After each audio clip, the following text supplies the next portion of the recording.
Joe Biden had dinner with Hunter and his business associates, including Yelena Baturina, a Russian tech and energy oligarch who was married to the mayor of Moscow at the time.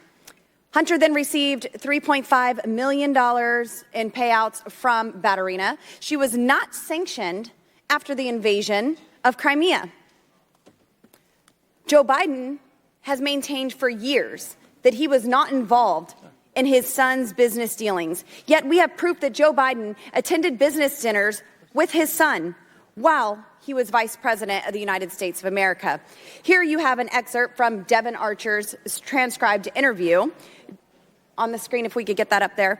During his interview, Archer testified to the fact that on multiple occasions, then Vice President Joe Biden attended functions with business associates of his and Hunter Biden. One such example is laid out on the screen for us. Mr. Archer is explaining here that in the spring of 2014, if we could get this slide up, Devon and Hunter had dinner at Cafe Milano with several of their business associates. One of these attendees was Yelena Baturina.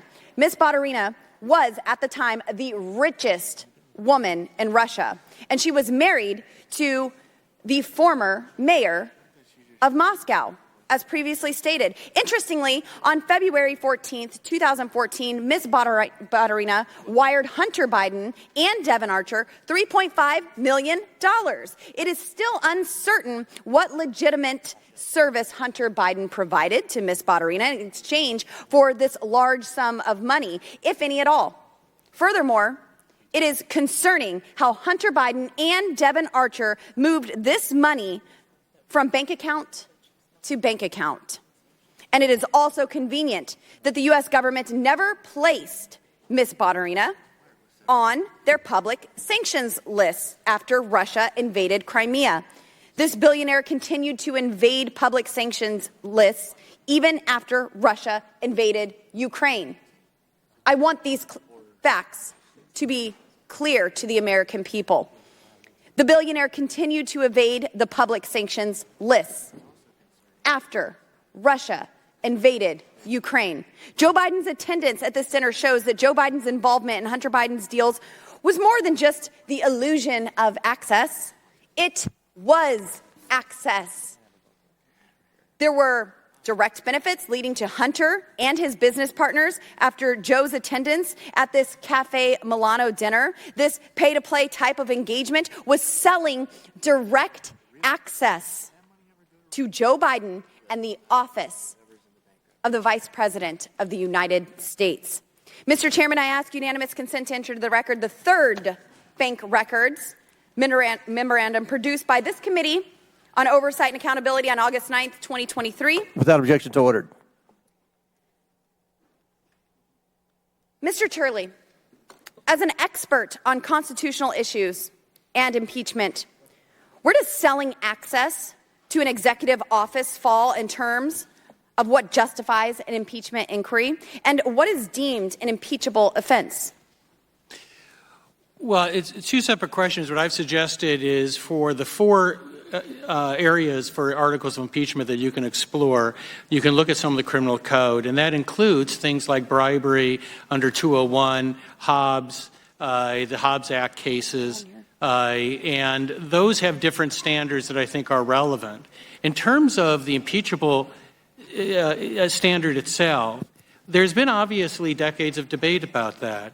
I would hope that there would be general agreement that public corruption, if the president engaged selling any access, right? If yes. if he engaged in public corruption involving any sort of peddling of influence. Now, as a follow-up, in previous impeachment inquiries, have actions such as influence peddling and pay-to-play schemes like this been deemed as offensive to the conscience of the American people in such a way to warrant an investigation?